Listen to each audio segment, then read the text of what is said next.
You can speak. What would you like to know? Okay. Arulagam Hospice grew out of the work of the Association of Arulagam in Pasamali, Madurai. In Pasamali, Madurai, about 60 girls, young women, who had fallen on very difficult times, were being trained in sewing and in weaving and mat weaving. And then in the 1980s, the AIDS problem hit India, and it was the headlines in the newspaper.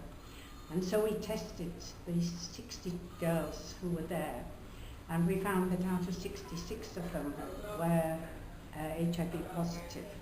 Although they were not actually ill, they had the virus in their blood. And so it was decided by the committee at that time that when the time was correct, we would start a hospice, not only for women, but also for children and men at the same time. So the days went by, and eventually in 1996, it was felt that it was time to move. And I went on furlough to England because I was at that time the missionary in charge of the home in Madurai.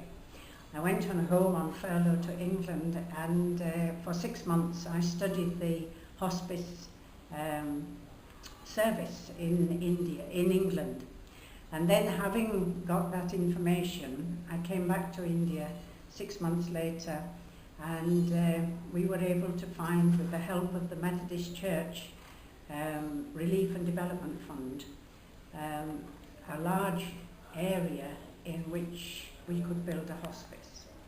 And we then got a very good Christian engineer, Mrs. Chitra, who surveyed the land, and we also investigated whether there was water on the land. And this caused quite a difficulty, because we had been told that there was water on the land because we had to bore for it, of course. When we went down for the first bore, there was no water. We went down to, I think it was 300 feet, and it was absolutely dry. We tried 2 or 3 other places, and still there was no water, and without water we couldn't build. And so we then decided that we should have a prayer meeting, and people came from the institution in Madurai, and the friends gathered, and we walked all the way around the land that we had bought, and we were singing praises to God, and then we celebrated Christian communion on the land, and after that we prayed that the Lord would give us water. And a week later the water board came in, and they found water at about 60 feet, and it was a time of great joy. As a result of that, the engineer was able to start digging the foundations, and then the rain came, and the foundations were filled with rain. So that was another great blessing. And step by step, the building was put up, and then we had the celebration of the opening and dedication of the building by the then Tansaks, head of Tansaks in Chennai. He came and opened the building for us, and that was in April 1998. And after that, slowly, the numbers began to increase. We started with just 2 or 3 adult patients, and then gradually it amounted to almost 40 patients at one time. We had the full support of the Christian Fellowship Hospital in Upton Chatham. The doctor would come and visit the patients every week.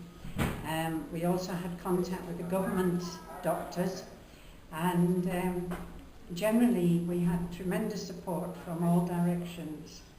And along with that, many friends gave us donations, and then the government gave us a grant, which was continued until this last year.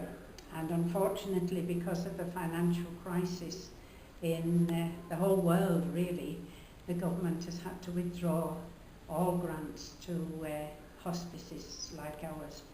And because of that, the work that developed both for supporting HIV patients at home, giving AIDS awareness teaching in the villages, and generally supporting HIV positive patients has all had to stop.